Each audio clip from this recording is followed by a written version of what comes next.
Hello, my name is Nancy Rakoff, and I'm Executive Director of Marin Museum of Contemporary Art, otherwise known as Marin MoCA.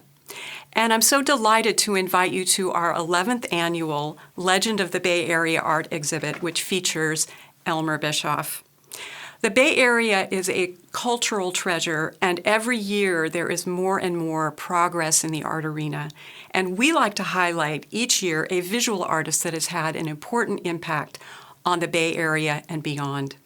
We have gathered together 38 Elmer Bischoff works from private collections, so it's a rare opportunity to see all of his work in a public space. The exhibition opens on February 29th and goes through April 19th, and during that time, members are free.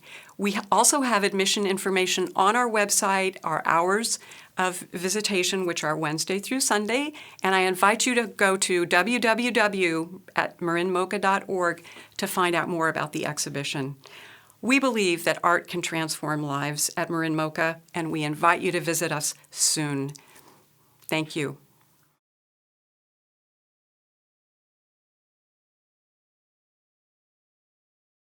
So who is Elmer Bischoff? Born in 1916 in Berkeley, California, he's most remembered for being a part of the Bay Area figurative movement, which was a group of artists who were engaged in abstraction in the 1940s, who rejected abstract expressionism and turned to figuration.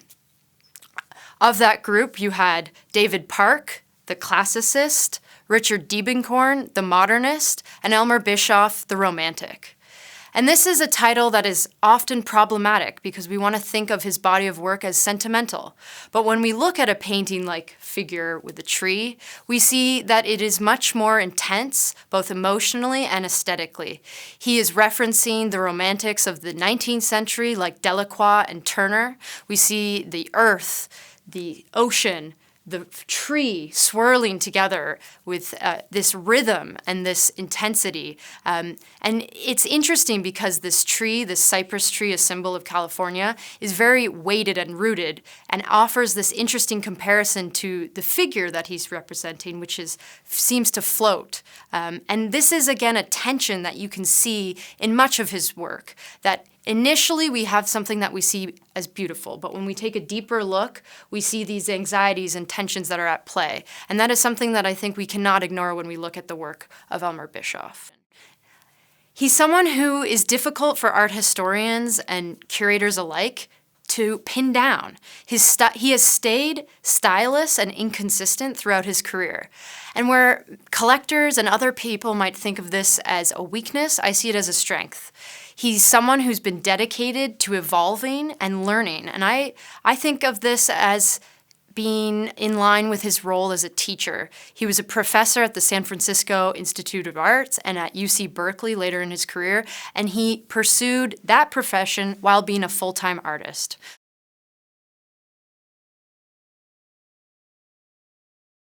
When we look to objects above and below the horizon from 1947, we see that he's being influenced by surrealism, specifically the work of Chilean surrealist Roberto Matta. We see this in the biomorphic shapes and his use of abstraction, recalling the surrealist technique of automatism, whereby he approaches the canvas and looks to his self-conscious to define what will follow.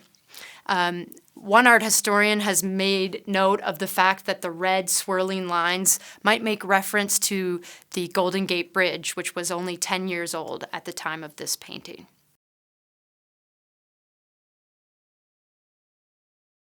So it's very important to remember that Mark Rothko and Elmer Bischoff were colleagues, and they were learning and challenging each other while being professors at the San Francisco Art Institute, starting with Bischoff in 1946.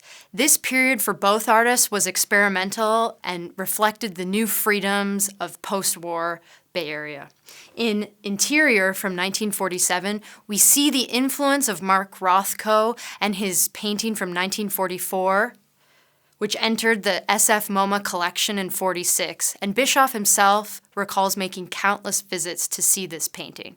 And what I think is interesting about Rothko's work from '44 is how it doesn't reflect his mature color field paintings, but is again experimental. And I'm showing you this to illustrate the fact that these two artists were challenging and working together and exploring and expanding their own body of work. After several successful years teaching at the San Francisco Art Institute, tragedy befalls Elmer Bischoff. His close friend and colleague Hassel Smith is fired, and in response, Bischoff tenders his resignation. And it is at this moment that he must abandon his painting practice to get a job driving a delivery truck around San Francisco to support his young family. This tragedy, though, allows for creative experimentation. He recalls sitting in the truck and drawing figures from life at every possible turn.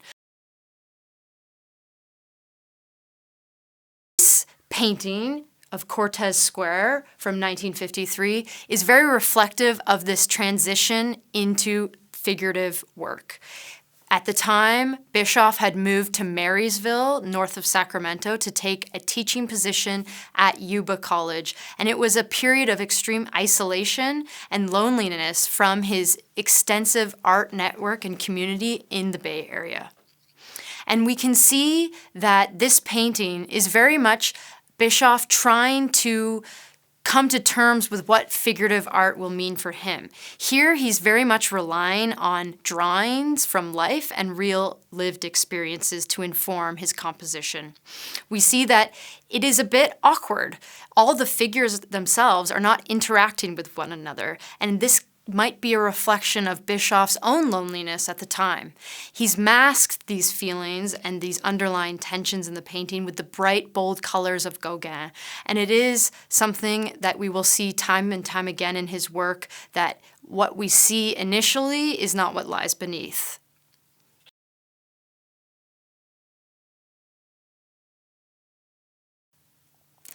In Figure with Blue Curtains, we see a much more mature and certain Elmer Bischoff. This work reflects his mature figurative period. Gone are the reliance on drawings from life. Here we see that Elmer has filled his canvas with emotion, shown through the figure here.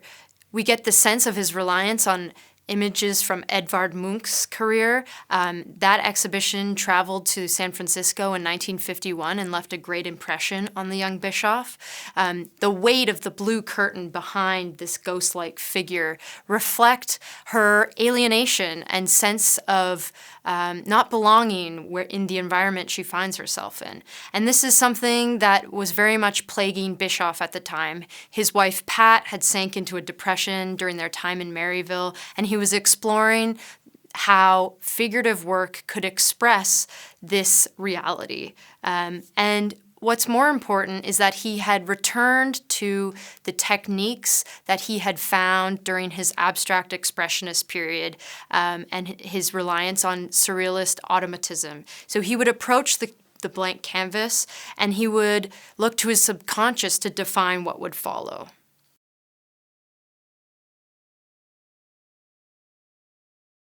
In 1956, Elmer Bischoff returns to the Bay Area to once again teach at the San Francisco Art Institute.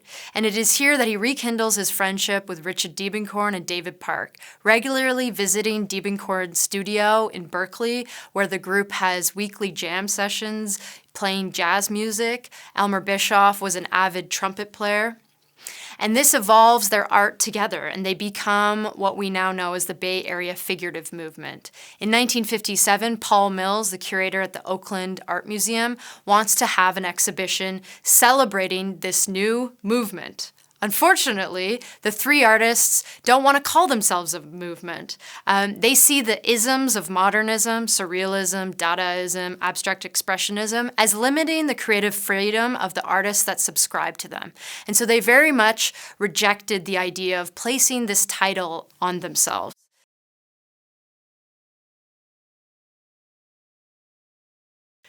For example, in this painting, Figure Seated in a Backyard, we see Bischoff at his best. He's retained the technique from abstract expressionism of loose, automatic brushwork. He's created a rhythm between the greens and the yellows and the blues of the background and this coral that he's drawn in the foreground with the figure. And more than that, this is very reflective of his technique at the time of starting a composition with one idea and scraping and painting away till in the end the composition evolves into something quite different entirely. And with this, he's trying to suggest infinite possibilities. We're not meant to see any specificity here. This is not a specific woman at a specific time and place, but rather the creation of a mood and an emotion, which is very similar to his time as an abstract expressionist, where these artists were engaged with creating moods, and that's something that we can see in this figurative work.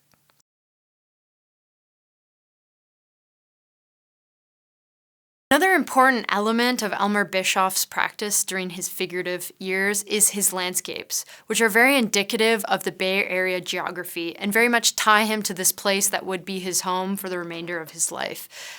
Here in Estuary, we get a sense of the fog and the atmospheric effects that often are indicative of the climate in the Bay Area. And again, it's very emotive.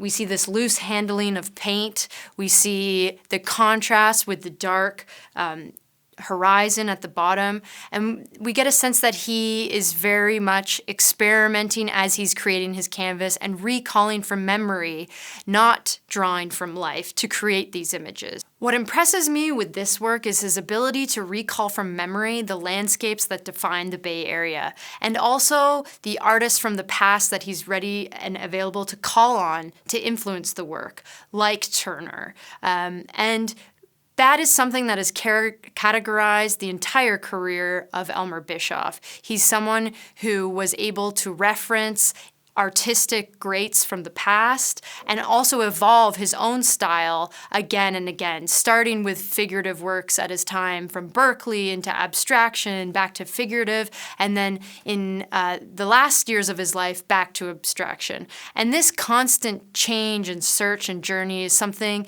that speaks to his ability as an artist and the struggle to define his creative vision, which was a bold choice that he took and a brave one that I commend. Thank you for taking the tour with me today of Elmer Bischoff's collection. We hope you'll visit us at Marin MoCA to see these impressive paintings in person. They cement his status as a Bay Area legend, and I hope you'll agree after seeing them. I want to thank Megan for illuminating Elmer Bischoff's life and his artwork so beautifully for us. And as I reflect on his life, at the end of his life in 1991, Marin MoCA was just getting started here in Marin County.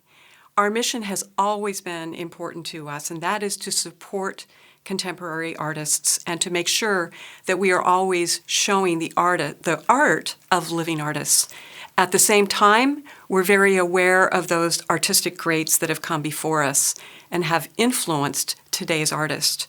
So for that reason, it's always been our pleasure to present the Legends of the Bay Area series to the residents of our county and beyond. And we look forward to continuing to share our annual Bay Area Legend with you every spring. Do come to the Elmer Bischoff exhibition, and I hope that I will look forward to seeing you there.